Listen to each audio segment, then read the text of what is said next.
What if the most dangerous moment in any relationship isn't the shouting, the accusations, or even betrayal, but the quiet second when an empath finally goes silent?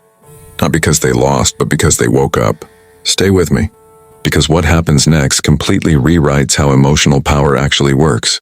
Carl Jung uncovered a truth most people only understand when it's already too late. He said every psyche has a limit, not where it breaks, but where it transforms. And nowhere is this more visible than in the empath who reaches their threshold. You see, people mistake an empath's care for something endless. They assume compassion regenerates forever. But Jung's work revealed something far more unsettling. When care is exploited long enough, it doesn't disappear. It reverses. This is what Jung called psychological compensation. What's suppressed doesn't die. It waits and then it flips. Here's what most people never understand about empaths. They don't stop caring slowly. They stop all at once. According to Jung, this is an antiodromia, the moment when the psyche turns into its opposite. The empath who has given too much, loved too deeply, forgiven too often doesn't burn out gradually. They arrive at a single irreversible moment of clarity, and once that moment happens, nothing can be undone. Empaths live in constant emotional labor. They don't just feel their own emotions. They carry everyone else's. They sense tension before words are spoken. They absorb pain like sponges, believing that love, patience, and understanding can heal what's broken in others. But Jung saw what most don't.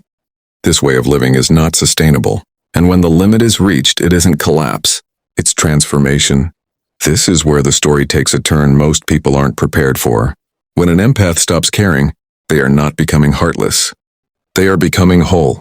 Jung called this the integration of the shadow, the buried self that knows how to say no, the self that understands not everyone deserves access, the self that recognizes that endless giving can be a form of self-betrayal.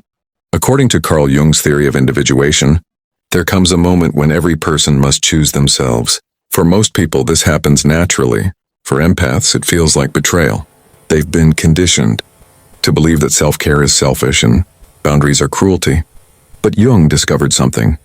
Radical self-abandonment is the deepest violence we commit against our own psyche. And when an empath finally stops committing that violence, something extraordinary happens. They don't lose empathy. They gain boundaries. Jung noted that the most powerful transformations don't arrive with noise or chaos. They arrive with clarity. One moment the empath is still hoping, still explaining, still pouring energy into bottomless wells. The next moment, they simply stop. No rage, no drama, just psychological sovereignty. For the first time, they see clearly, and what they see cannot be unseen. This is where most dynamics collapse. Jung observed that manipulators depend on the empath's care to survive. Guilt, hope, obligation, these are the strings. As long as the empath cares, the manipulator has leverage. But the moment emotional detachment occurs, the entire system fails. Words lose their power. Guilt no longer sticks. Love bombing feels hollow. What Jung called psychological immunity takes over. And here's the chilling truth. The awakened empath doesn't hate the person who drained them. They don't seek revenge.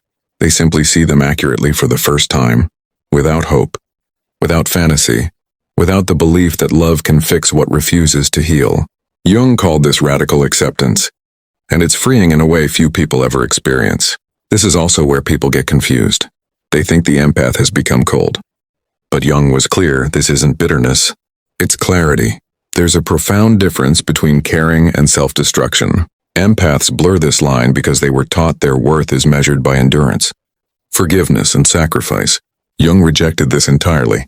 True strength isn't enduring abuse. It's refusing to participate in your own diminishment. When an empath stops caring, they aren't abandoning others. They are finally showing up for themselves. And this is the moment Jung considered most powerful. Because indifference born from wisdom is not weakness, it's completion. The empath doesn't become cruel. They become unavailable. They don't argue. They don't explain. They don't defend their reality anymore. They simply exit the equation. Jung observed that once someone reaches this stage, reconciliation through manipulation becomes impossible. No apology can reach them. No promise can pull them back. Not because they are closed, but because they are complete. Their sense of self no longer depends on external validation. This is what Jung called psychological completion. And paradoxically, this is when the empath becomes truly dangerous. Not because they will hurt you, but because they will walk away without looking back. They will stop trying to be understood. They will stop sacrificing themselves for connection. They will stop confusing suffering with love. In that silence, something sacred happens. The empath returns home to themselves, the person they were before the world taught them that caring meant pain. Jung believed this was the final stage of individuation, choosing wholeness over attachment, truth over fantasy, self-respect over self-sacrifice. So when an empath stops caring, don't mistake it for weakness. Their empathy was never the problem. It was a gift. And when that gift is withdrawn, what remains is the most powerful force you can encounter. Someone who finally understands that the most important person to care for is themselves.